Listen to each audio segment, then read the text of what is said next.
DJ Harpo served as the DJ and hype man. I need a hype man. But I need my hype man to be like a bird that's trained to say, like, yeah, boy, or, no, it has to be something that's like, irky is my favorite thing that birds say. Like, they don't get it right, so they say irky. Or my buddy had a bird that, like, so their cabinets in their kitchen squeaked a bunch until one day my buddy's dad fixed it. But the bird kept squeaking like the doors were squeaking, and it was fucking awesome. You can't WD-40 the bird. No, you can't. That bird was fucking hilarious. All right. I would say instead of it was like irk and irky and then it squeaked like a door. It's the best bird ever. Yes. Fuck that bird.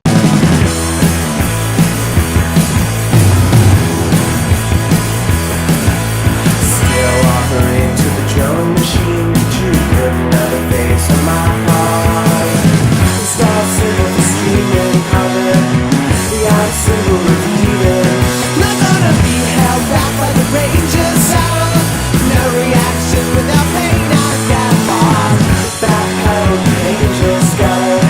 Give up the throw today.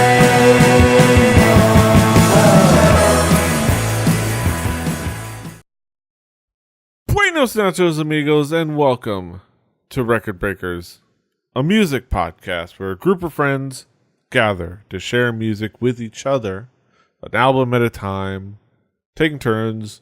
It's like a book club for music. It's a fun time, had by most, or had by some. I'm PD Rave, your man with no plan. Here with me is my team, my squad, my crew, my gang, my quorum, if you will. We've got Brett. Keep fucking that chicken. We've got Drew.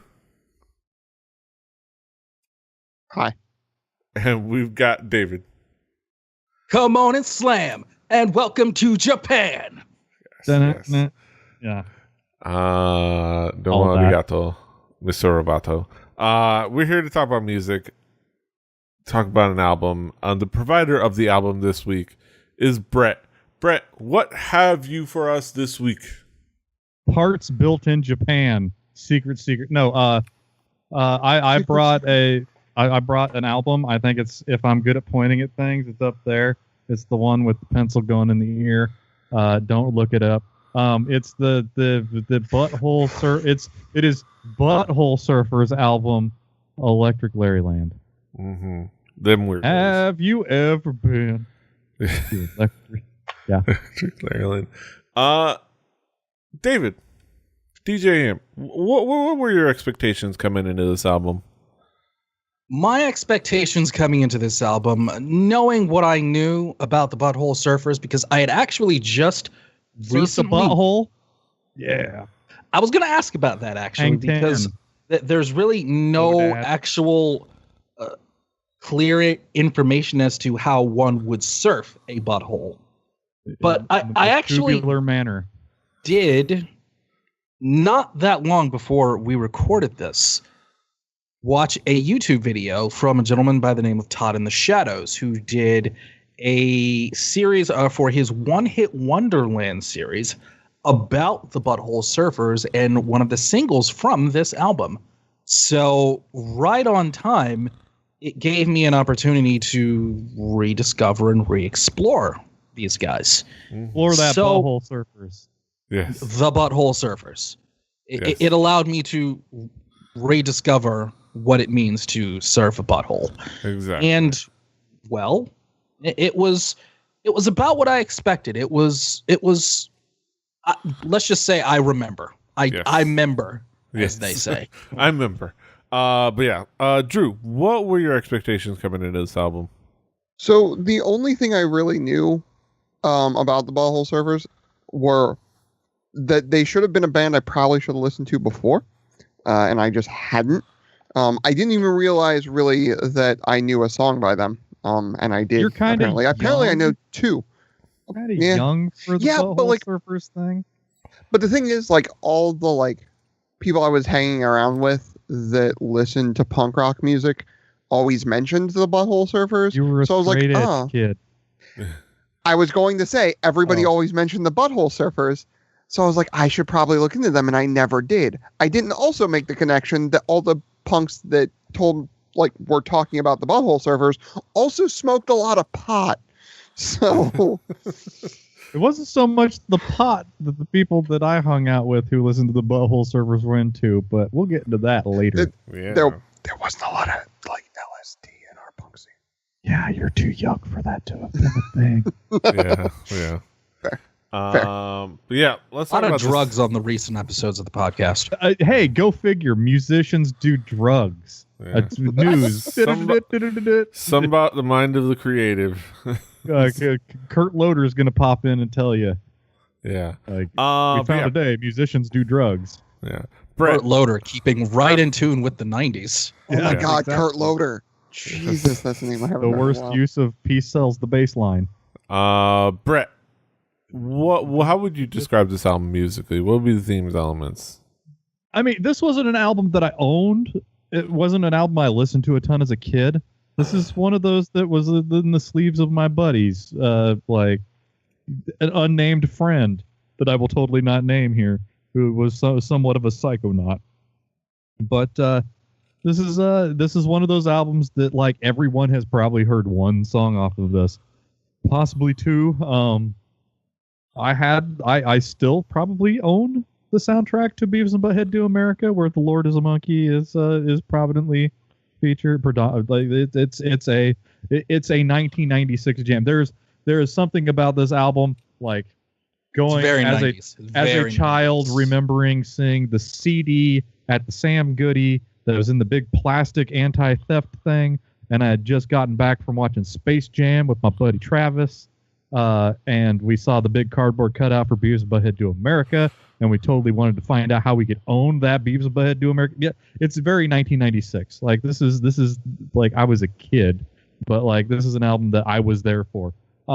It's kind of a rocker album. Like this is a band that jumps around. The sound goes in different directions. There are like a handful of rock songs that like are just straight up rock songs. They're like two trippy like groove tracks. They're like two songs that people actually heard, and then there's like a song that's pretty much Hungry Heart that's done with a pedal steel guitar. This is very much not an album that I would say is something I would normally bring, because I am a person who says talk singing is something that should only be done if you're doing one night in Bangkok. That works. Bangkok, Oriental City. But like there's some talk singing on this album, and I really enjoyed it. There's a lot of ways that they like.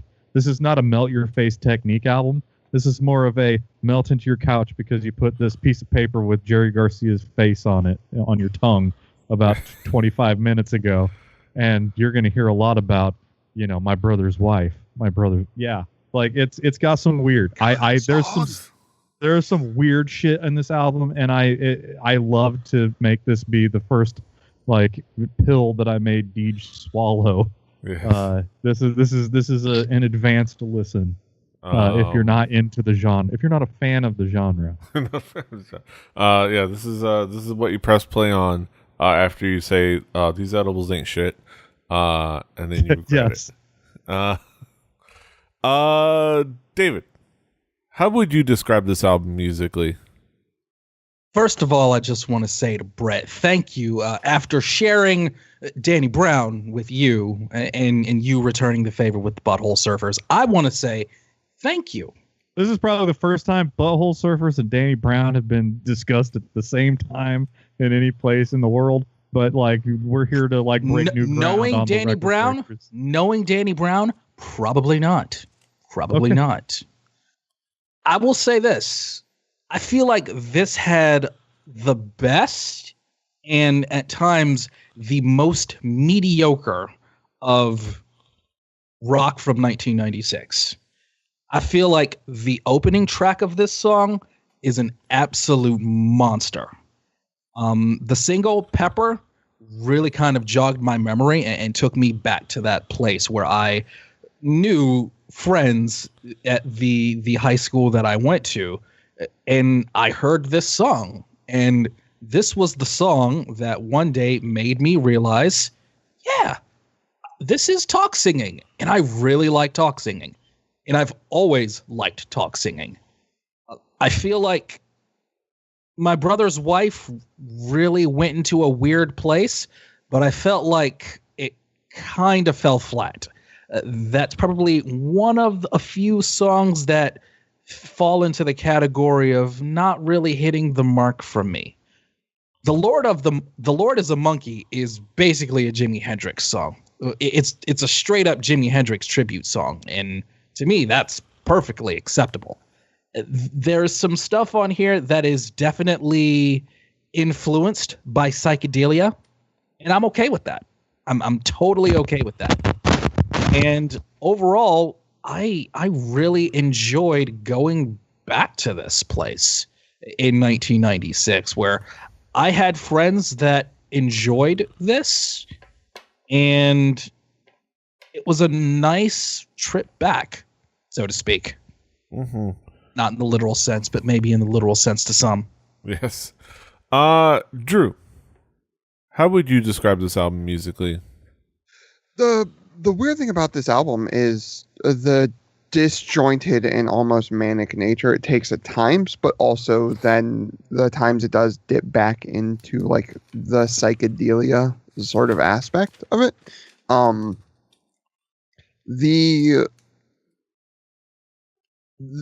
As a whole, I think it's a really well done record. There are multiple songs that get away from that, and from what I've researched on this, there are songs on here that are definitely very different from normal surfing that is usually done on said buttholes.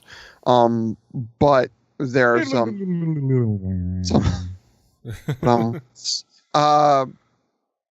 to me, like, there is not a whole lot going on that's like super special as far as like the mixer instrumentation goes. It's very like 90s alt rock, which is absolutely fine. I still listen to some 90s alt rock from here.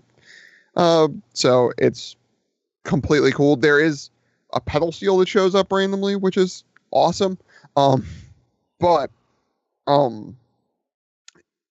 it does feel very, very 90s. It feels like a very contemporary 90s alt rock album at times, but then it dips into the weird every now and again. You're like, oh, okay.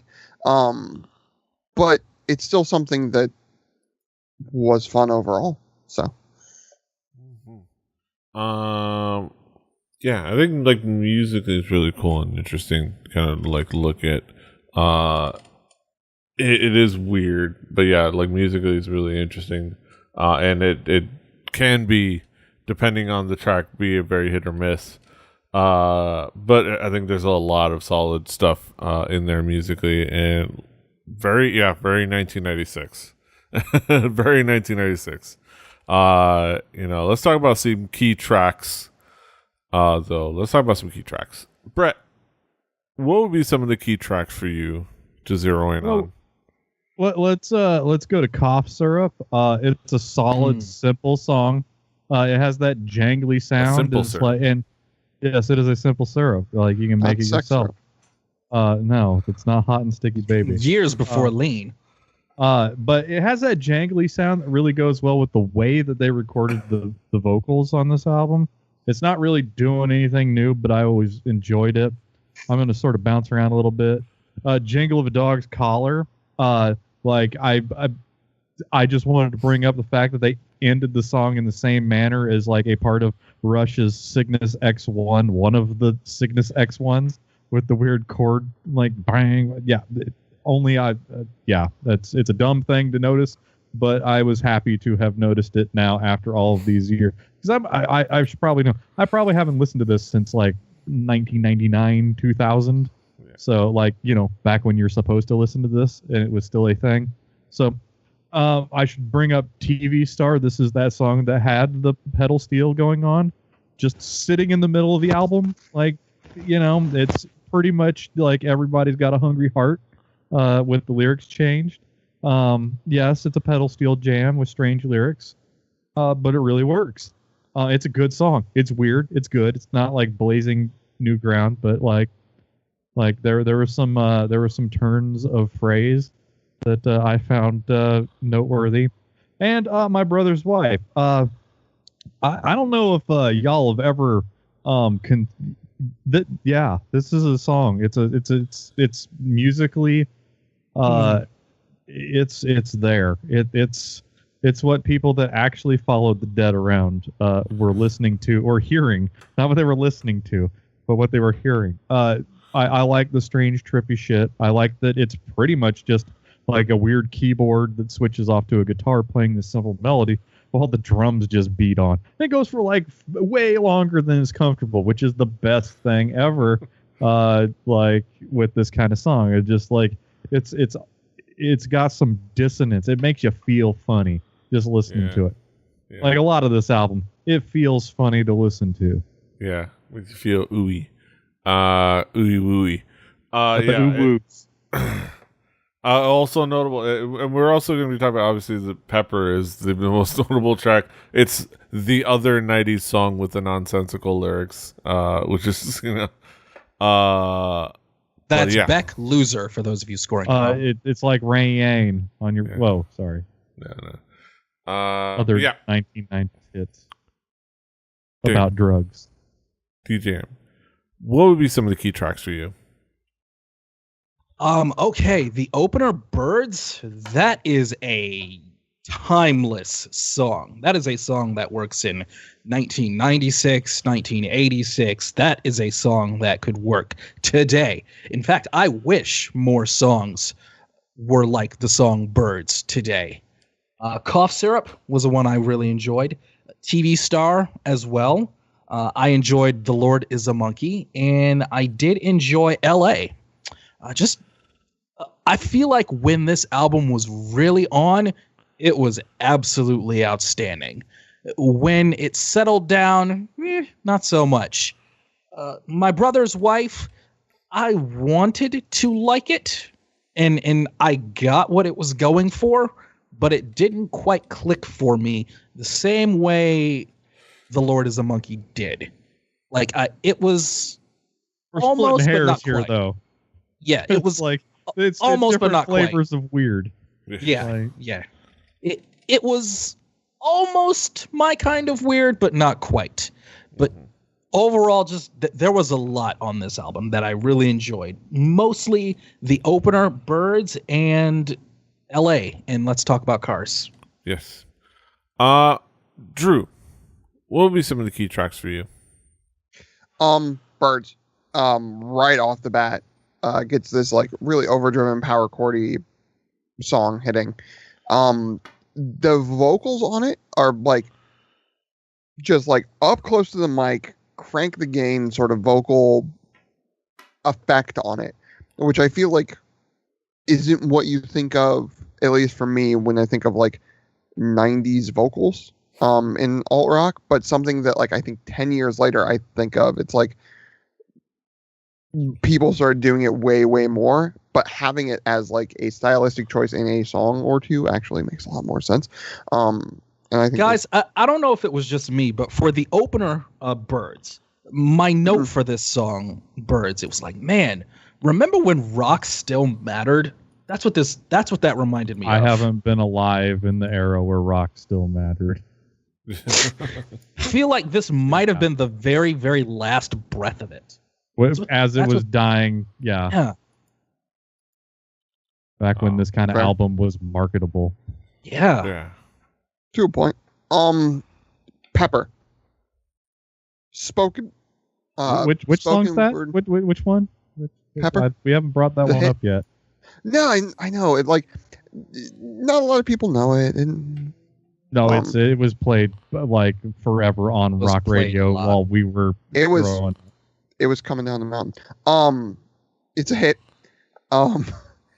Doing the spoken word verses to tell like the stories, having each of those stories end horrifically, and then going into like sort of a chorus you can sing along to and is memorable, like really was kind of something cool to me.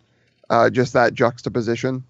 And Brother's Wife was in a back-to-back set of weeks where we were listening to Danny Brown and we were listening to this. Brother's Wife, I think, was easily like the most like off-putting, like slightly scary track of the entire double listen there. It was something that was like, okay, this is where we're going. Better than a DARE program. Better drug. Like, yeah. If you didn't think that sounded like fun, stay away from drugs. Yeah. Yeah. That's both albums. Both of them. Yes. Both albums as a whole, but like especially that song was like hit me for a loop. I was like, okay, now I feel super weird and uncomfortable and awkward. Awesome. I hope Aha's a fun song because that one wasn't. I'm glad that I forced that upon you. Yes. No, that's fine. The thing you forced upon me was the hi-fi murders, but you forced your own self to be an inquisitive little turd and actually find information out. That is not my fault. That is not my fault. Drew. I'm sorry. Nobody look up anything about anything. Yeah. Stay dumb. It's way of look up everything. Stay woke. Drano. Stay woke. So you're so miserable you have to do drugs. No. That's the Use worst. Drano for its intended purpose. Jesus Christ. Draining bottles of the fumes. Explode. Draining the drains. Cleaning the pipes. Oh. As it were. Wait. Let's get popping. Let's get back around the corner. Talk about some conclusive thoughts. David, what would be your conclusive thoughts on this album as a whole?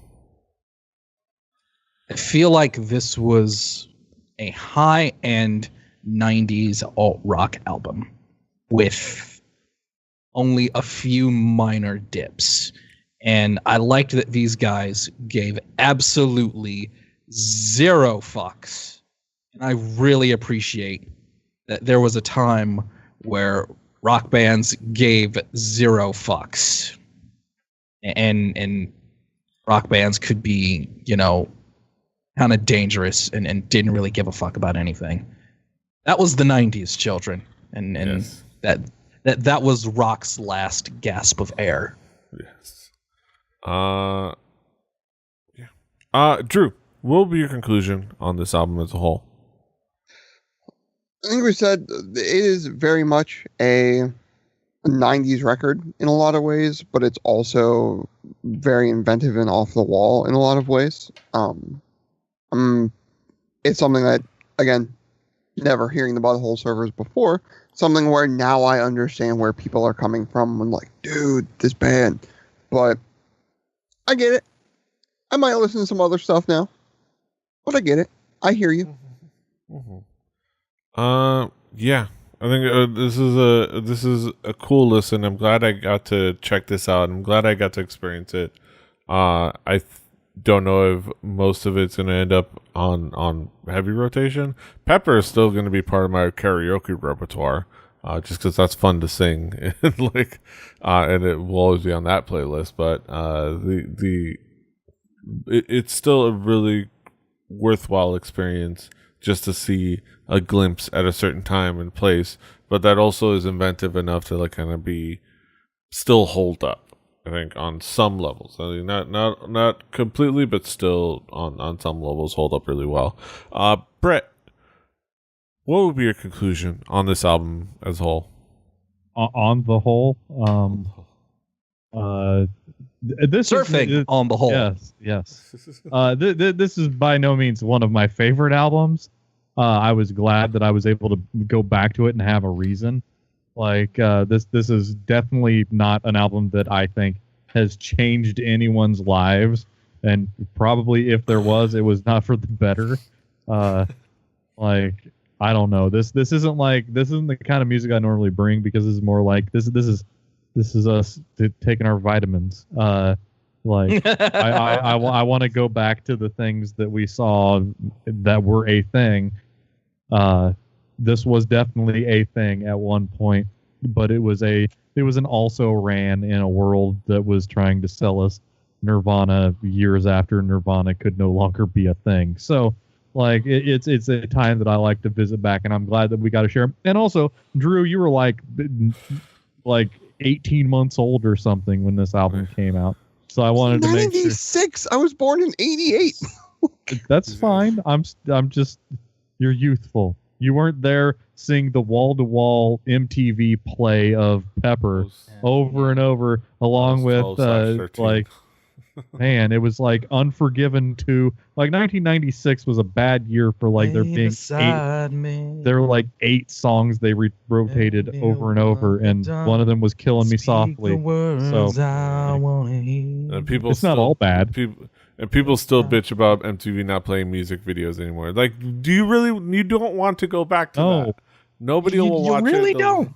You really don't. Do you want to pull Kurt Loder out of the crypt and have him come back? Them playing Sway has to be a million years old now. We could check on Serena. I'll show though. Like Matt Pinfield. Need I say more? I've got 120 minutes that I could talk about him. Yeah. Can we watch Syphil and Ollie? Yes. That was not music video. None of what we talked about was music videos. But yes, MTV is fine where it's at. Yeah. Profitable. Probably. Music videos. It's better than trying to be Vivo. Like, yeah, exactly. Yeah. But yeah, that being said, let's get down. Let's get to the main event of the evening. Let's get to our haiku reviews. The moment we've all been waiting for, as we our thoughts up in poetic form, in one way or another. Let's get it down. Let's get it popping. Let's get down to the nitty gritty. DJM David, what is your haiku? Some loud post-punk vibes, flashes of psychedelics. Not that bad at all. Mm-hmm. Drew, what is your haiku? Doing the look back, it was really kind of cool. Also, really weird. Mm-hmm. My haiku: quirky 90s rock, the perfect band to use to get sent home from school. And Brett, what is your haiku? Not my standard fare, more of a good exercise. It's more than pepper. It's also salt and paprika.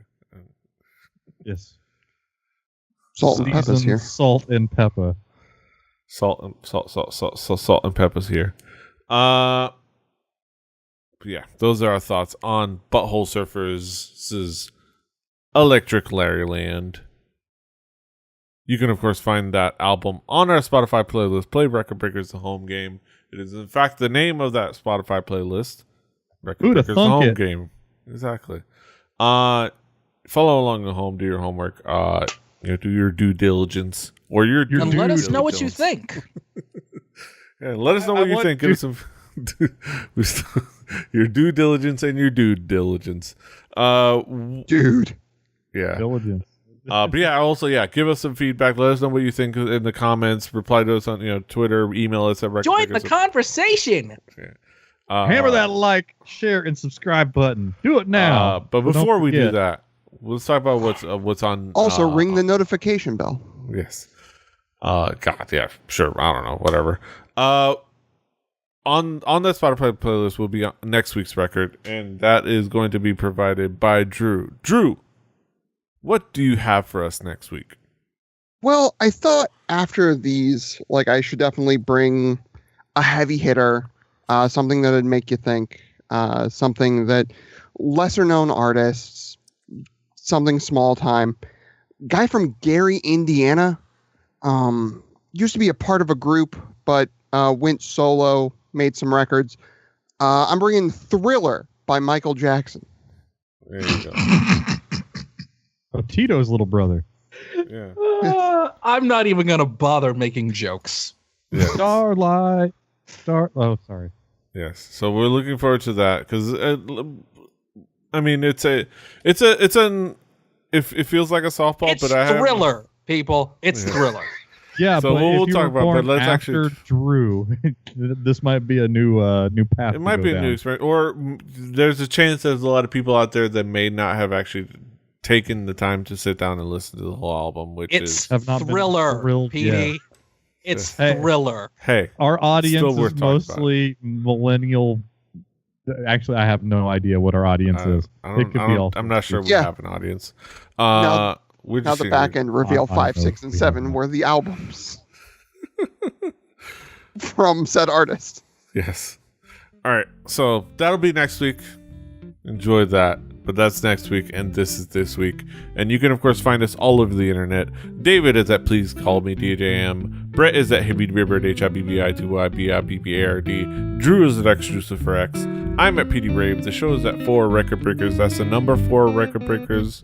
RecordBreakersPodcast.com. RecordBreakersPodcast@gmail.com if you want to email us your feedback or other thoughts. Rebelli.net for this and other shows, or this and the other show. Rebelli TV on YouTube and other places, but just YouTube right now, really.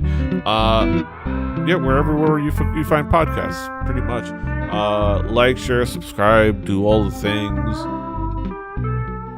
that a podcast audience does. Until next time, hasta los huevos. Come on, Lee. Come on.